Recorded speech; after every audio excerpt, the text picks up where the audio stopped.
बस यही है कि हम थोड़ा सावधान हो जाएं।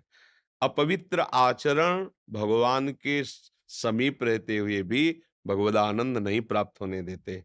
देखो, दुर्योधन, दुशासन, ये भगवान श्री कृष्ण को देखते हैं, बात करते हैं, क्या उनको आनंद मिलता है क्या? भगवत दर्शन का आनंद मिलता है क्या? नहीं मिलता। क्यों?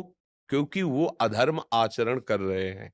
प्रमाण देखिए, वही भगवान जिनको दुर्योधन, दुशासन कह रहे चलो महाराज, आओ तुम्हारा स्वागत करते, तुम भी देखोगे कि क्या तुम्हारे लिए व्यवस्था की है। जब संधि कराने गए, भगवान ने कहा कि दो ही स्थिति में भोजन आदि पाया जाता है, या तो जिसे भोजन न मिलता हो तो कहीं भी मिल जाए पेट भर ले, और या फिर प्रीति। मेरे में भूख नहीं, तेरे में प्रीति नहीं। चले गए। कहाँ गए?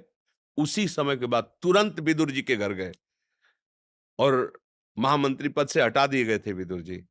सब कुछ त्याग करके, कुछ भी नहीं उनका लिया था। एक साधारण कुटी में बाहर रह रहे थे और विदुरानी जी उस समय घर में थी। वहां भगवान जाके दरवाजा खटखटाया। कौन? श्री कृष्ण। मेरे घर प्रभु आए। ऐसे बावरी स्थिति, प्रेम की अश्रु चल, वो स्नान कर रही थी, उनको ये भी संभाल नहीं रही कि मैं वस्त्र अपने बदल कर फिर जाऊं। कृष्ण भगवान पीताम्बर से उनके शरीर को ढका, भगवान उनको ले। बस मेरे घर आए प्रभु, मुझ जैसे के घर प्रभु आए, मतलब उनकी स्थिति है। अब भगवान अभी कह के आए हैं कि मेरे में भूख नहीं, तेरे में प्रीति नहीं, और यहाँ कह रहे हैं कि कुछ तो पवाओ, मुझे कुछ तो भूख लगी, कुछ पवाओ। भगवान भी लालायित हो गए ऐसे भक्त के हाथ का पाने के लिए। जी, सुधी नहीं। वो केले रखे, केले ला के हमें पवाओ। वो केले ला रहे हैं, गूदा ऐसे फेंक रहे, छिलका डाल, उनको होश ही नहीं है, और भगवान छिलका पा रहे। इतने विदुर जी को पता चला कि श्री भगवान अरे वो तो आनंदित होकर आए। ये जब लीला देखी कि छिलका प्रभु को पवा रही, गूदा फेंक रहे, उनका है बावरी, केला छीन लियो, अब गूदा पवा रहे। तो भगवान जानते हो क्या कहे? विदुर जी, वो स्वाद ले आ रहा जो विदुरानी के पवाने देश।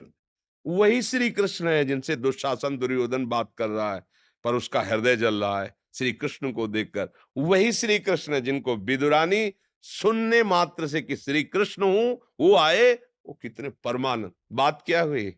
दोनों हैं। बात क्या हुई? एक धर्मयुक्त आचरण करते हुए भगवान के आश्रित है।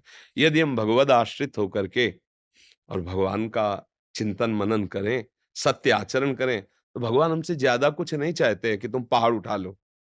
इसी से भगवत प्राप्ति हो जाएगी। अच्छे आचरण करो, गृहस्थ धर्म का भोग करो जैसा आदेश है, और नाम जप करते रहो, और फिर ब्रज में रह रहे हो, प्रश्न ही नहीं है भगवत प्राप्ति में बाधा का।